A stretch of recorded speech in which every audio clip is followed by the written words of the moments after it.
Former Trump advisor Steve Bannon was scheduled to be sentenced today. He's chosen not to speak inside of that courtroom that you see there. However, they have now sentenced Steve Bannon on 2 counts of criminal contempt of Congress.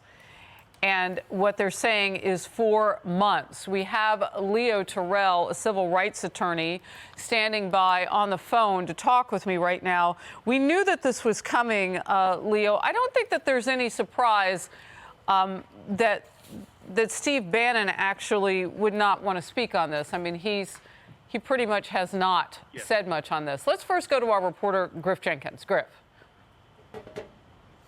Hey, Harris. Yeah, just breaking 4 months. Now, the prosecution was asking for 6 months jail time and $200,000 fine. Now a much smaller fine of $6,500. It appears from our court reporter inside, as well as 4 months jail time. Now, Harris, you got to step back just a little bit, because the last time we saw anyone charged with contempt of Congress was Rita Lavelle in 1983, an obscure EPA, Environmental Protection Agency official from the Reagan years. That's why Bannon's defense was arguing that they should simply give him some probation, because it is not rarely, it's rare that we see prosecutions for contempt of Congress. But it was this prosecution's belief that Mr. Bannon was acting in this bad faith strategy of contempt and defiance. And of course, we also saw that Mr. Bannon, on the way into court here, I believe we may have that soundbite, continued to attack this prosecution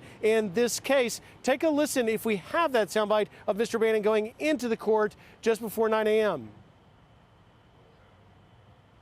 We may not have that sound. Actually, he basically just continued to say that it is a, quote, illegitimate process. Now, what was fascinating, Harris, and what's really important is that the judge is going to release Mr. Bannon right now. And if he comes to our cameras around the courthouse, we will take you live to that live and hear what he has to say if he decides to speak. So, Griff Jenkins, we were actually able to see that. The important thing is this appeal, actually able to see that, but we couldn't for right now. Hear it, unfortunately. I think we're having some technical difficulties here with audio just in general. Griff, thank you very much. We're going to pull away now. Leo Terrell, standing by on the phone, rather. Leo, of course, a civil rights attorney. And Leo, break this down for us. So we may hear from Steve Bannon, and we'll certainly take that live if and when it happens. But what just happened in the courtroom? And as Griff was reporting, normally we don't even see adjudication of this sort of thing. Well, thanks for having me, Harris. And you have an issue of define a subpoena and the motivation behind the subpoena. You got to remember, this subpoena was issued to Steve Bannon by the January 6th committee, and you have to question the motivation behind it. And the idea of him being found guilty on this subpoena or failure to comply, contempt of a judiciary subpoena, is something that will be appealed. He's going to appeal it. Remember, he had an argument of executive privilege and on the advice of his counsel not to testify and not to really put up a defense. So this case is far from over. The 4-month sentence, he could have gotten 1 month to 12 months. And I think the judge gave him 4 months for the basis of trying to understand whether or not he was remorseful. Is any of this, I mean, we've seen process crimes. We've seen a lot of time spent on what I would call the constellation around the former president. Yes. Speak to me about that and what potentially is coming. Well, I'll tell you right now, you remember the last thing the January 6th committee did was to request a subpoena to be issued for President Trump. Karis, you can't separate the idea of the January 6th committee using the legal process as a weapon against Trump supporters and Trump.